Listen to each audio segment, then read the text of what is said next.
Welcome, everyone. This is Glenda Dawson, and you're watching Glenda's Dragons Den. LD couldn't make it today, but he will be here another week.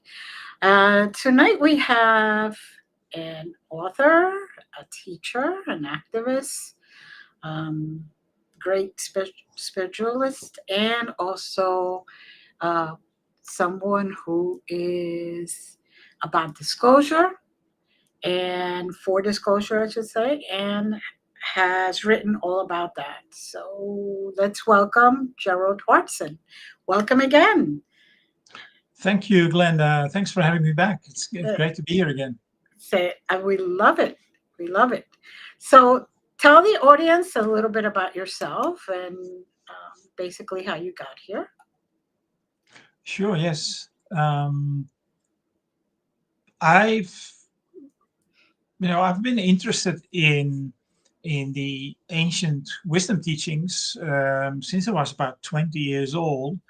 Um, when I was backpacking back on my way back from India to Amsterdam, and an American friend who I'd met in Nepal recommended that I borrow a book of his that he bought in New Delhi and read it on my way back.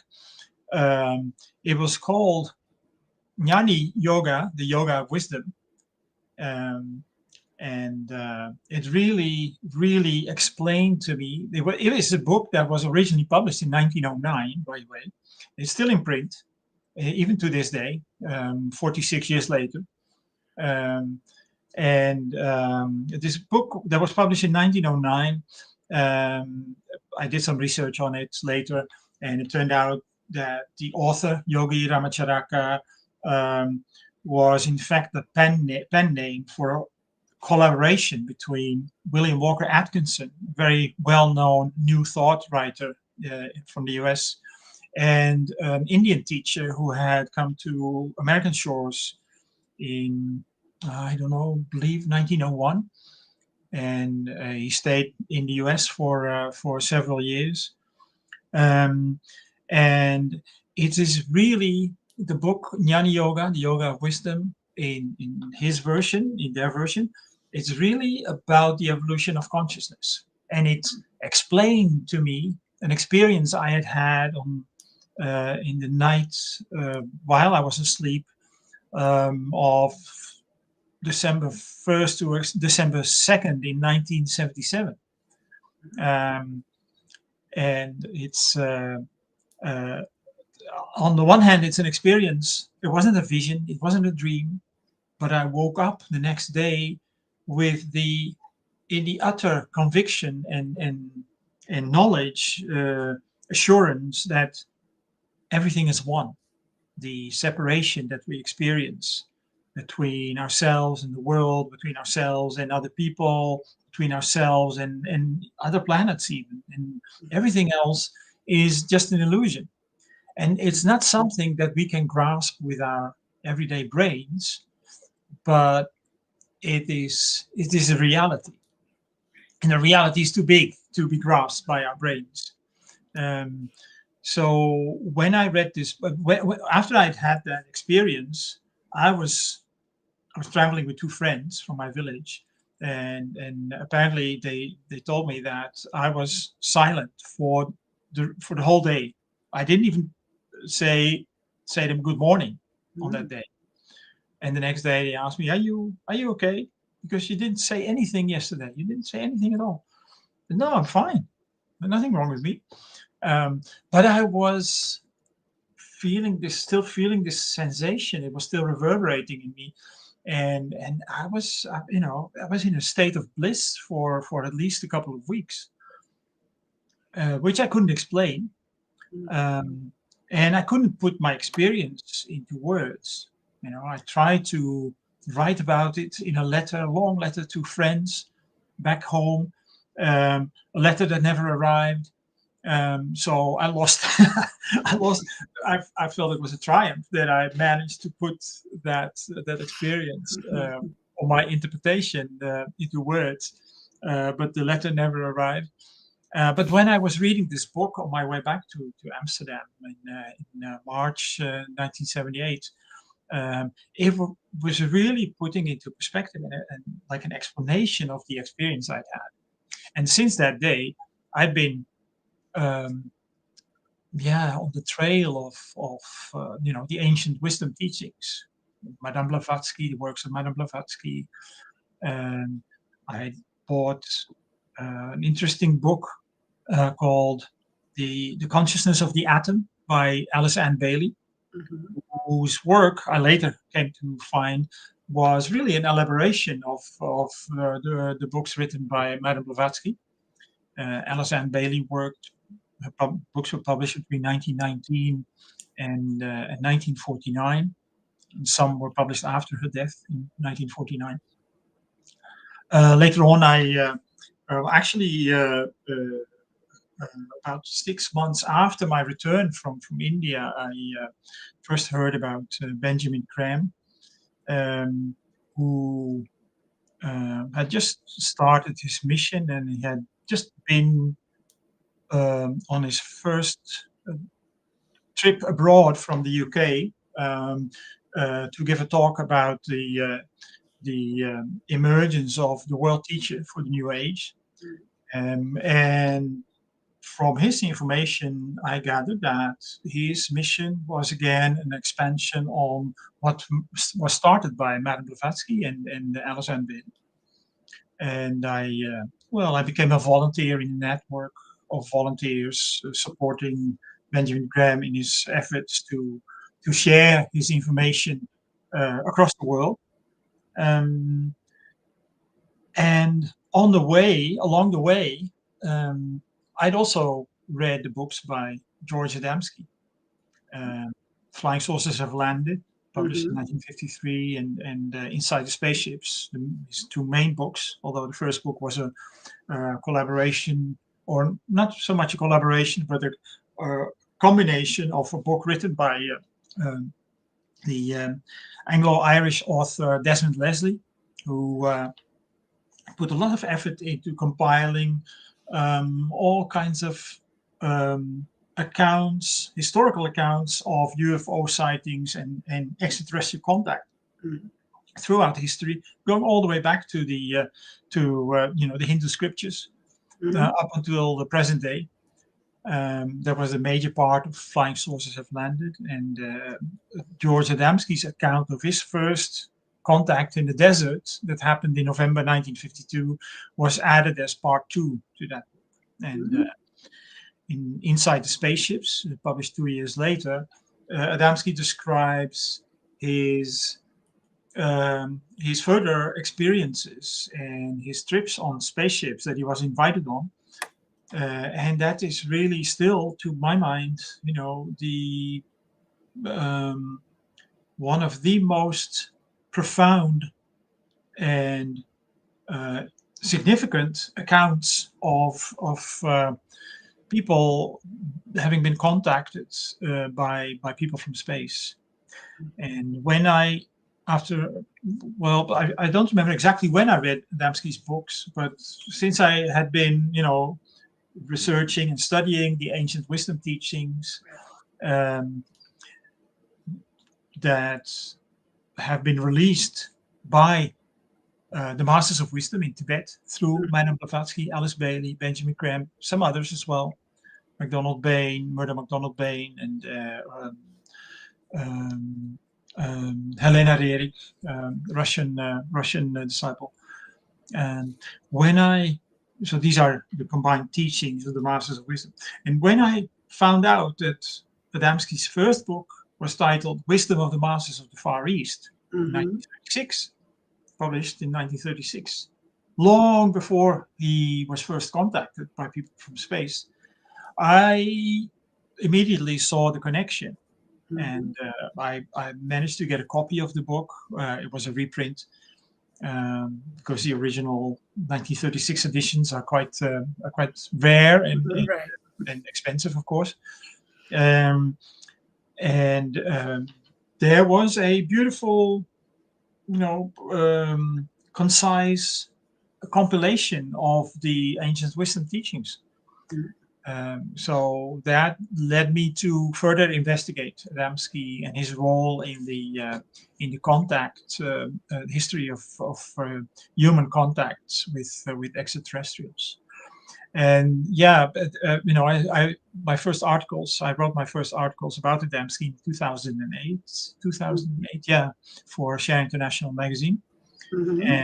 and that was founded by Benjamin Graham. And when I kept finding more information that I thought was important to share, I decided to write a book, or try to write a book and publish it myself. Right. I didn't know if I would manage, because I'd never written a book before. But I managed, and it was duly published. And I'm going to work on an expanded and revised edition this year, Mm-hmm. Good. because I found much more information to add. Um, and that's where my involvement in the contact, um, the field of ET contact started. Mm. So, just for those that don't really know anything about it, or they may not even realize that they know anything about it, give us a little background or a little bit about the Ageless Wisdom. Um, you know, I know about the Golden Rule and all that, but tell our audience, explain it a little bit. Sure, the Ageless Wisdom teaching is really the combined wisdom of the Masters of Wisdom, Hmm. um, presented in terms, in a form, for today's audience, for today's humanity. It has been around ever since humanity appeared on this Right. planet, because that's also when the first the first masters were here, even though they had not come out of Earth humanity. They were here, sent from other planets to oversee humanity's evolution. Um, but gradually, through the evolution of consciousness, Hmm. um, humanity, or the more advanced members of humanity, um, entered the ranks of the spiritual hierarchy and Right. became masters of wisdom. Um, and they took over the positions in the hierarchy. So nowadays we have a spiritual hierarchy of masters who have come out of Earth humanity, who are been ordinary humans, um, and through the evolution of consciousness along the path of return, um, have gone beyond the strictly human state. Hmm. And in order to help and inspire the rest of humanity, because we're not all traveling the path of return at the same pace. Right. We haven't all started at the same time. It's a process that takes many, many, many incarnations. Hmm. Um, uh, the masters are always there to inspire us from behind the scenes. All from They used to be out in the open, and even at one not one point, but during one extensive time in human history, during the days of Atlantis, which Hmm. lasted for many, many millions of years. They were the rulers of humanity as the Right. philosopher kings, and that there are many authors, people nowadays um, who contend that humanity had access to far more advanced technology than we have today. Hmm. And I as a based on the literature that I've studied, I know that that is a fact. But that was not technology that was developed by humanity, but rather gifted to humanity by the philosopher kings of the time, the masters of wisdom Right. at that time. When the main body of Atlantis was destroyed, the masters gradually retreated into the remote mountain and desert areas of the world, Hmm. um, because that is when humanity chose to experiment with the materialist side of creation Mm-hmm. and how to say that, deviate from the royal path back to the source. Um, and and that touches upon the crises that we see in the world now. Mm-hmm.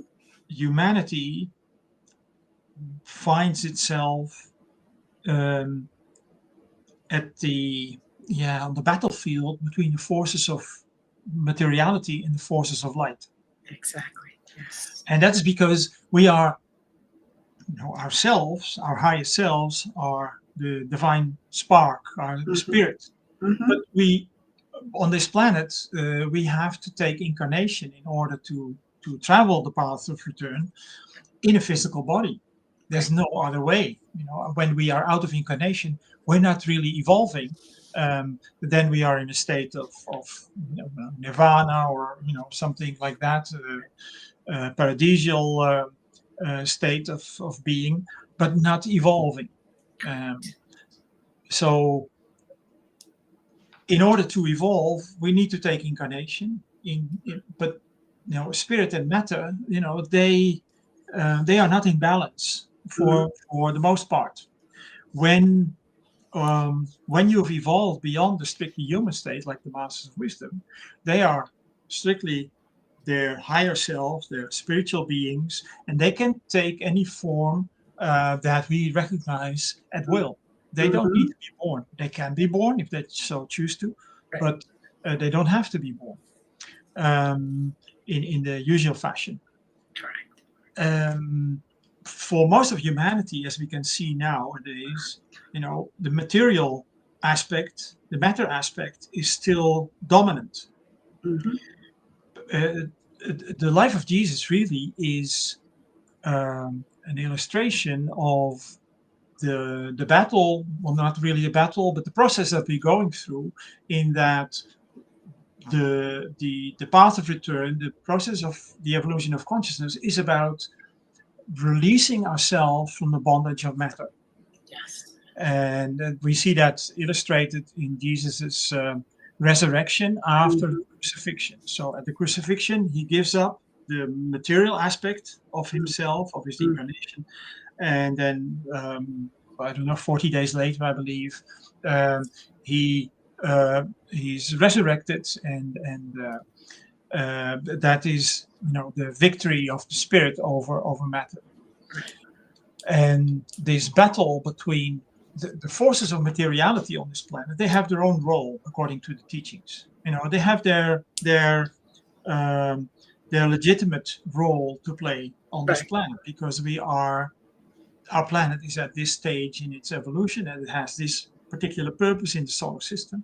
Mm-hmm. So, um, but the forces of materiality are, they're trying to increase their hold on humanity, so that we don't evolve and are no longer dependent on matter.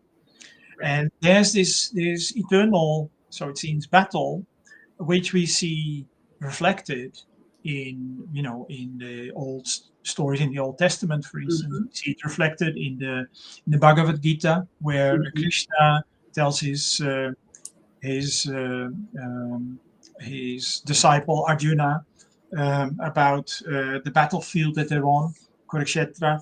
Um, we see it reflected even in popular superhero stories. Superman versus the bad guys. Right.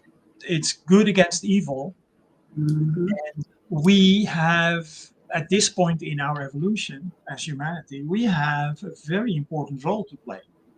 Yes. We can see it around us. If we don't adhere to divine laws, Mm-hmm. like um, the law of love, which Mm-hmm. we see expressed in the golden rule: treat Mm-hmm. others the way you yourself want to be treated. Exactly. We see it even expressed in Article 25 of the Universal Declaration of Human Rights, that guarantees every man, woman, and child on this planet just by by virtue of being born in the human kingdom.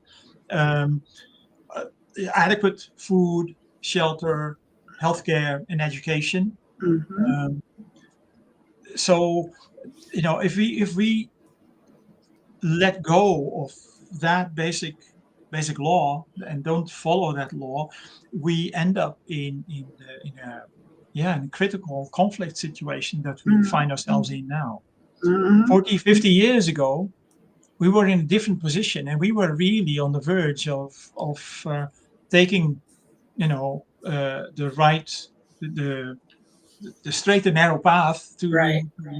to implementing that law, when there were proposals, by former politicians and economists, etc., who had come to a consensus in the Grant Commission report that Mm-hmm. was published in 1980, that called for international cooperation to avoid further conflict, to make sure that what was then known as the third world would get its fair share of the world's produce, Mm-hmm. and would be lifted up with a massive transfer of money, technology, know-how, etc., Right. um, and more um, um, more just economic agreements, to be lifted up to the same level of living standards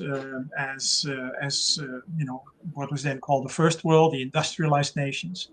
Mm-hmm. But through elections and election results at the time, 1979, 1980, um, humanity was promised. Well, humanity, or some countries, especially the United States and the United Kingdom, were promised individual freedom will solve all our problems. The market is the best form of democracy because people will vote with their wallets or with their feet, and Mm-hmm. that will solve any problems that we may have. Of course, what we've seen is that has led to the commercialization of every basic human need that we can think of, with devastating effects on Western society. It's Mm-hmm. coming to a culmination. If you had asked me 10 or 15 years ago, how bad do you think the situation is going to get, I would not have thought that we would get to the situation where we are now, Yes. with wars and rumors of war, Mm-hmm. um, which is a much quoted sentence from the Gospel of Matthew. Mm-hmm. Uh, I'm not a very biblical person, but I've just started writing a few articles for a Dutch magazine, Right. um, from which I quote from this part of the New Testament. But these are the days of where we hear of wars and rumors Mm-hmm. of wars, where high officials in the military in Europe and politicians um, are telling us to be prepared for war. I mean, who would have thought that?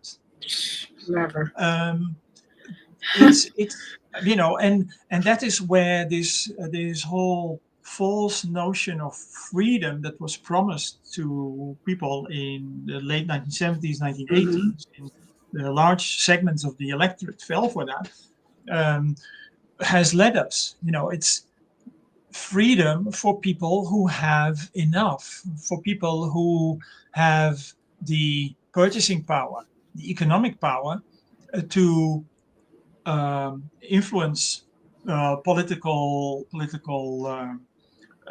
processes, to influence judicial processes, who can escape or evade um, consequences for their actions and fiscal regulations, etc. And Mm-hmm. what we've seen now is a massive transfer of money from the society to a handful of people who are soon going to be called trillionaires. Mm-hmm. We have millionaires and billionaires, and millionaires really, if you're a millionaire nowadays, you don't really count. You Right. need to be a billionaire to be invited to the party. But soon there will be trillionaires. Right. What are we doing to ourselves? How are we allowing this? So many of the basic human rights that humanity has struggled for Right. to obtain over 150, almost 200 years, Mm-hmm. have been scrapped. There's no job security. There's less and less job security in Western Mm-hmm. countries. 0-hour contracts, Yeah. no minimum wages, no right to join a union. All these things that help to empower people, Mm-hmm. to unite people, and to when you have to worry about where your next meal comes from, when you have to worry about how to pay your hospital bill because you've been diagnosed with cancer or some other illness, Mm-hmm. that doesn't give you freedom. No. That ties you to, that really binds you to, you know doing Right. any job you can Right. to pay for your rent or your mortgage or whatever, your hospital bill, your student loan. It's nothing to do with freedom. True freedom only exists when there's also justice. Mm-hmm. When freedom depends on other people's poverty, or inability to live a decent human life and to have future prospects for themselves and their children, then how can it be freedom if it depends on something? Freedom is either freedom for everyone or it's not freedom. That's So right. freedom and justice are two sides of the same coin.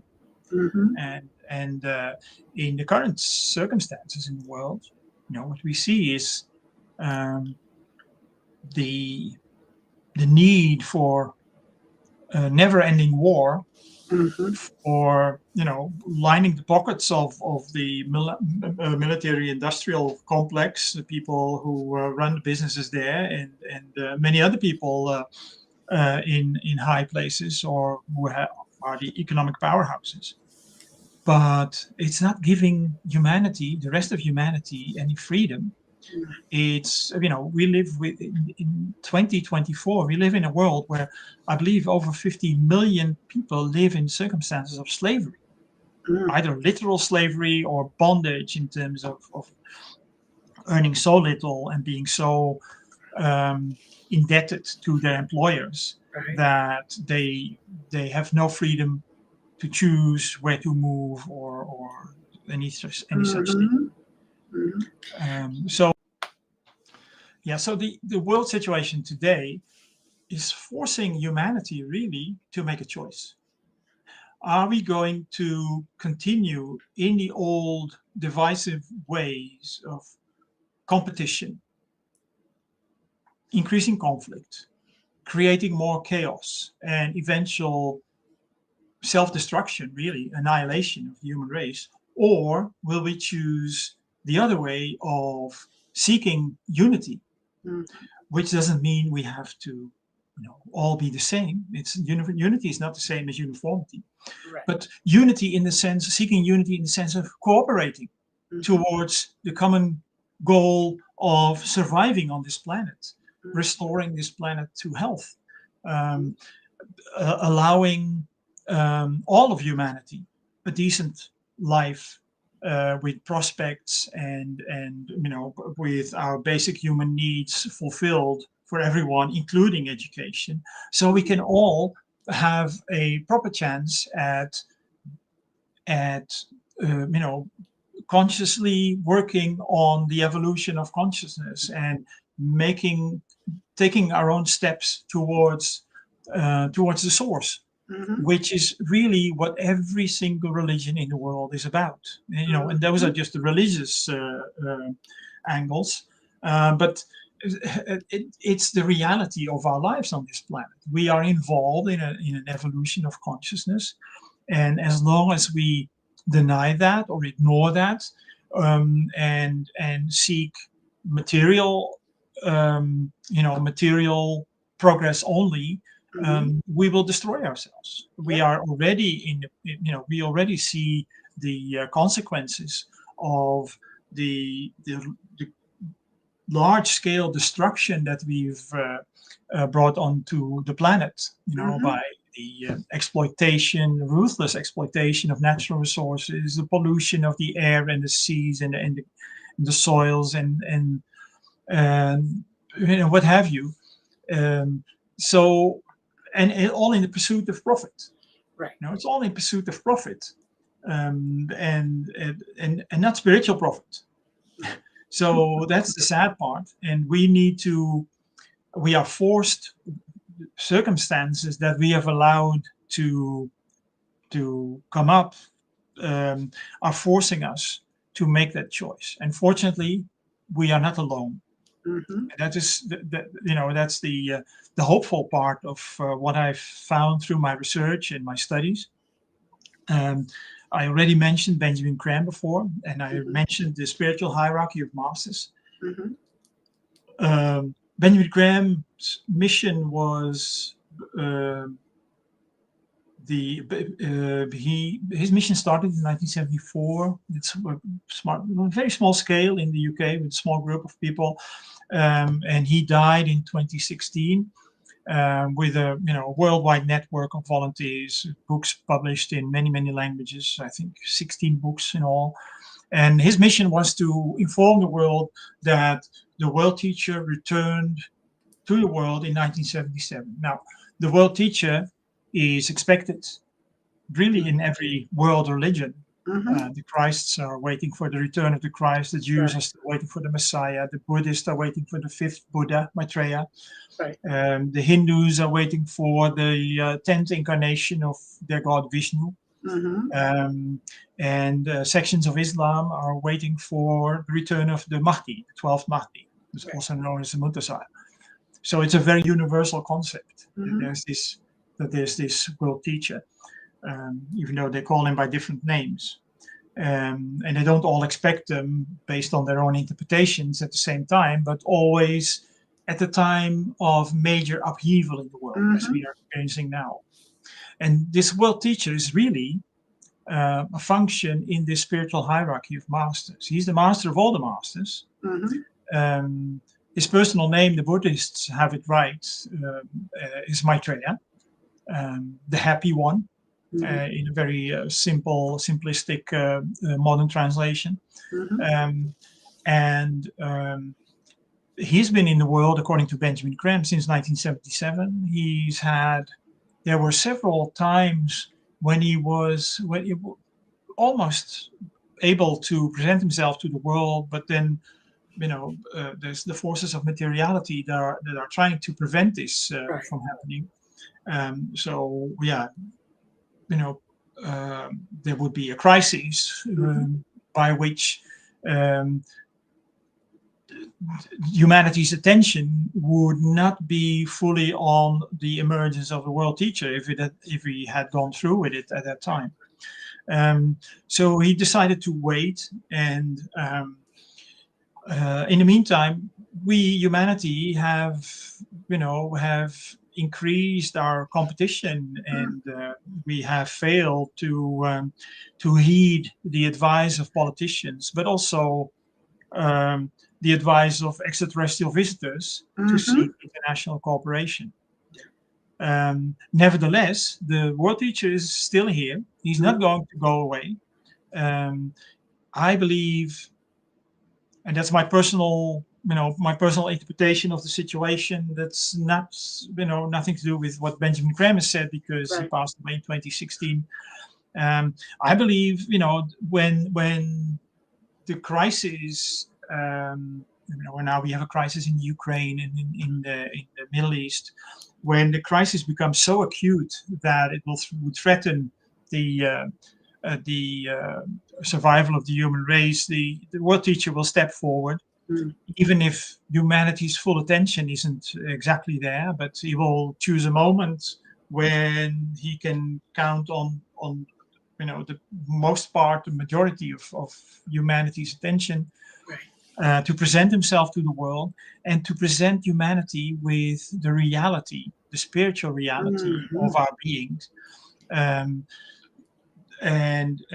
inspire enough people to fight for what is right, not to take up arms, but Mm-hmm. to fight in terms of voicing our determination to heal the world, to Mm-hmm. bring humanity together, to strive for unity, um, and unity in diversity, Right. respect differences, and still, refrain from taking up arms if you disagree with someone.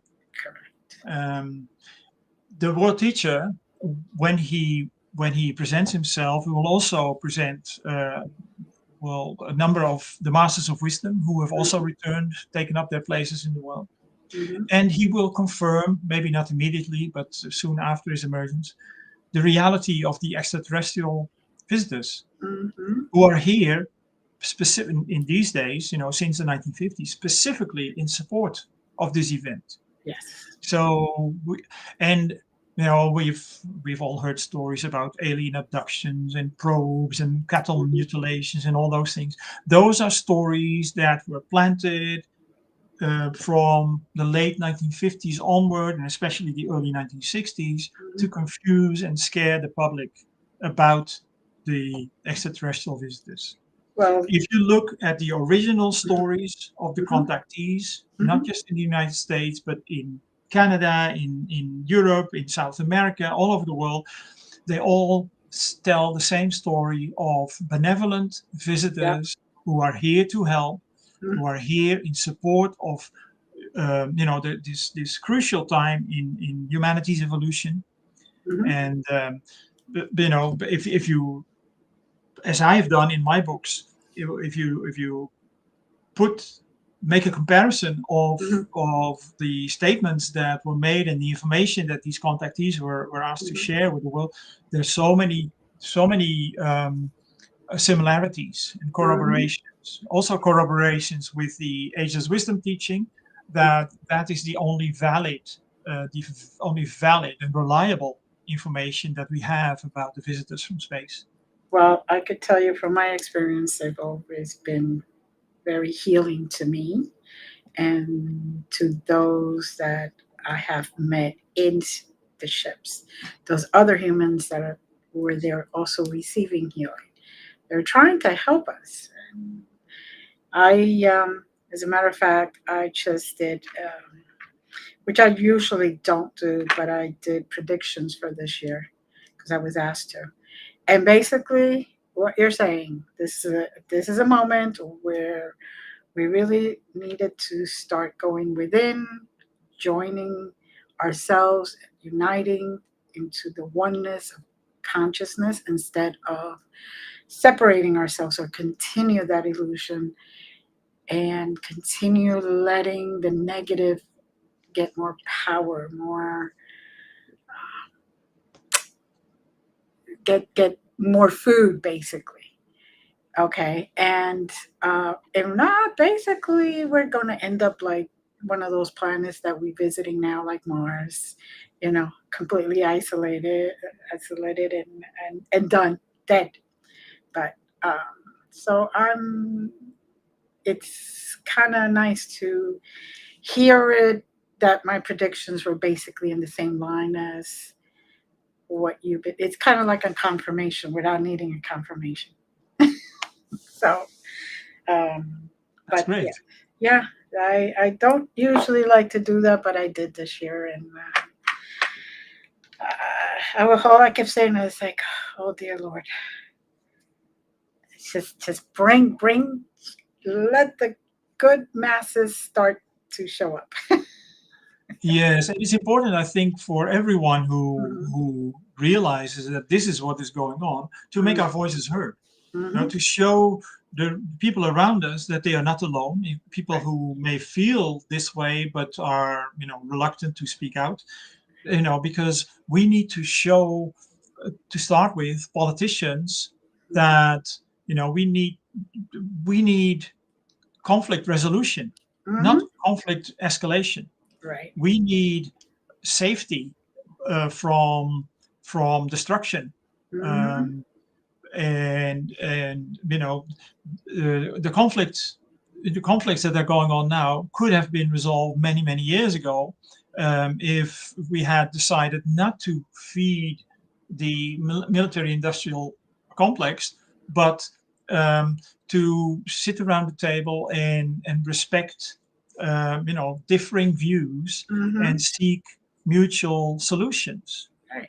Even if it takes years, it doesn't matter, because it will help us see other points of view eventually, Correct. and it will help the opposite party as well. And that's the only way we can go forward on this planet, unless we are really hell bent on destroying ourselves. And then there goes the whole planet, which is built for an opportunity for the soul to really go through this, to evolve and grow. And according to the teachings, our planet is really, every planet has its own purpose, has its own path of return, Right. and its own role in whatever solar system it forms part of. But our planet is unique in that it allows the divine spark, which every human soul is a spark of the divine, to take incarnation at this level of physicality. And that's unique, and that also causes apparently the pain, the suffering that we as a whole, humanity as a whole, have been going through in the course of our evolution. Right.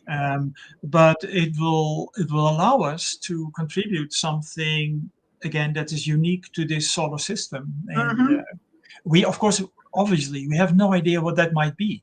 Right. And we need not concern ourselves with it. What we need to concern ourselves with is the fact that we are one human family. Exactly. And there's no way around that. And you cannot say, well, I don't want to have anything to do with your part of humanity. You can go to the moon or somewhere else or to hell. Right. It doesn't work that way. Right. Exactly.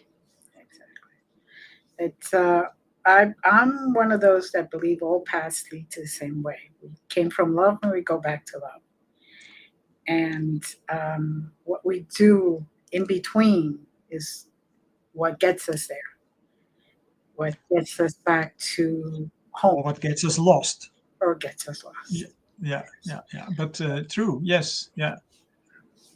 We came from love, and the only way back to the source is through love. Exactly. So now, tell us about your books. Yes, I think the last time I was on your show, I had just published George Adamski, or the Adamski book of disclosure of UAP disclosure, the Adamski book of UFO UAP disclosure, in which I correlate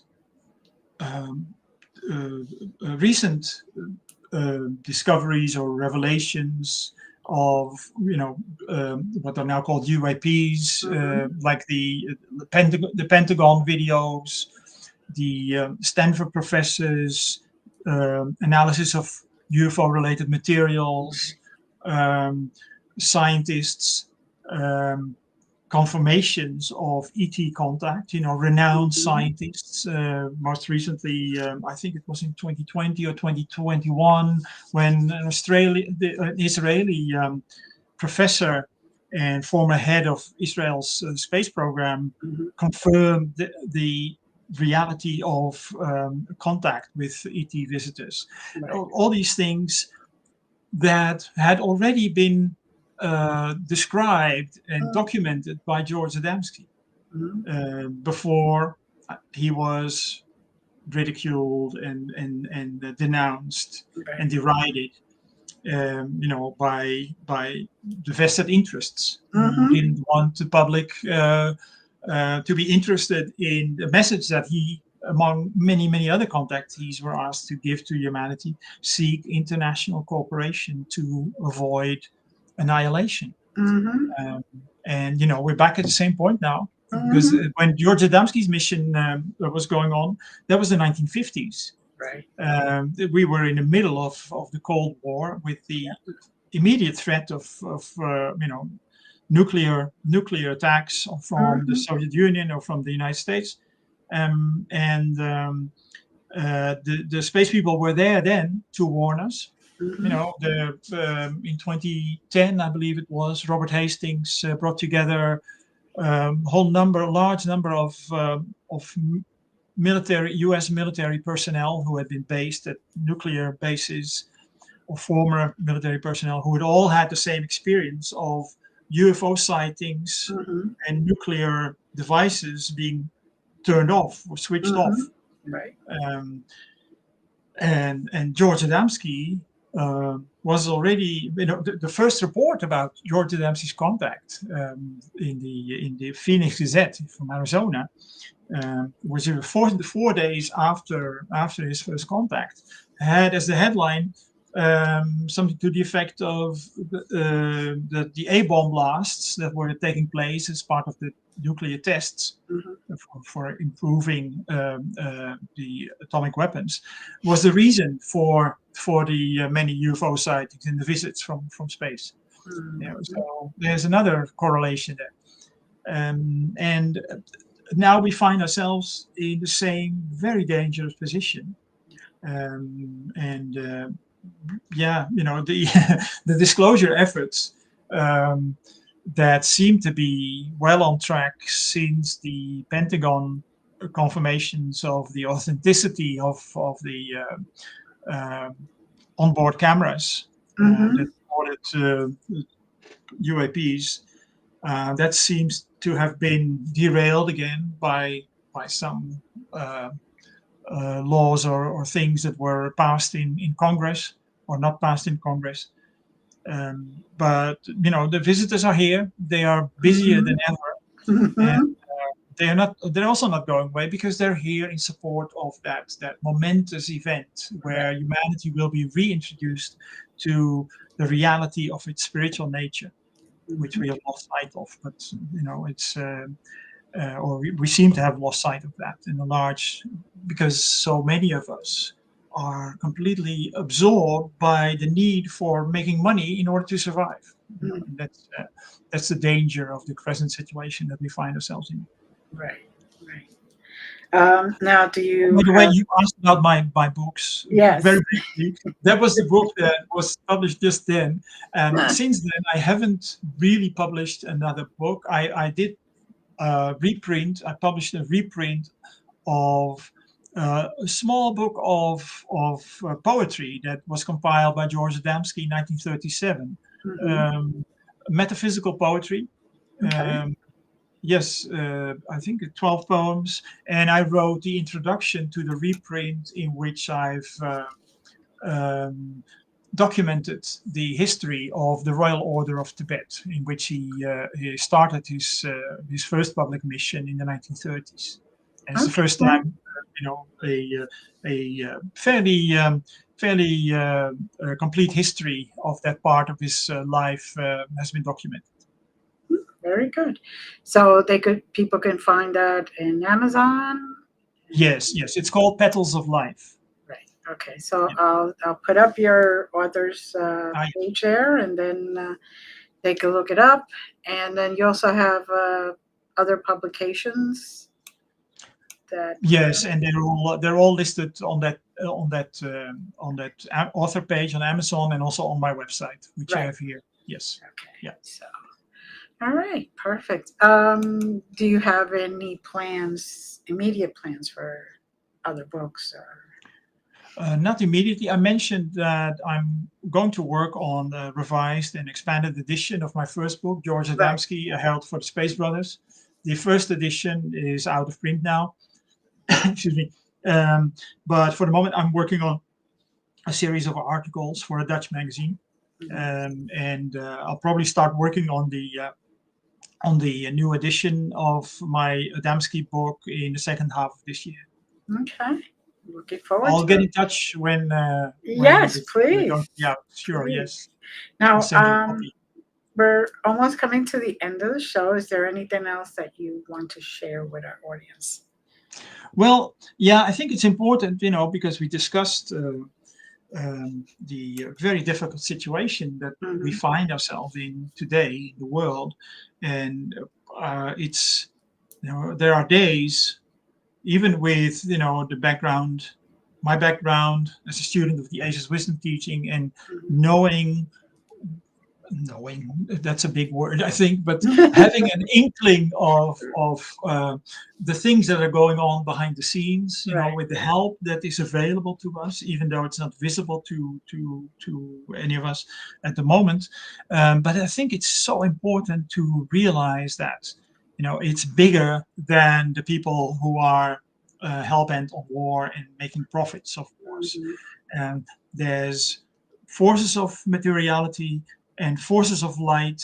The forces of light are on our side, Mm-hmm. and we need to be on the side of the forces of light, and make that clear and speak out in what we believe will help us survive and flourish into the future, into a brilliant future that is ours if we Mm-hmm. only make that crucial choice Right. for international cooperation versus further competition and conflict.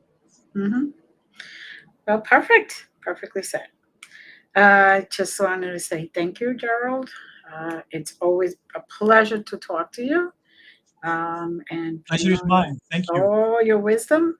And I just want to say thank you to our audience. And please hold for a second, Gerald. And as always, I send you blessings and I send you love. Bye.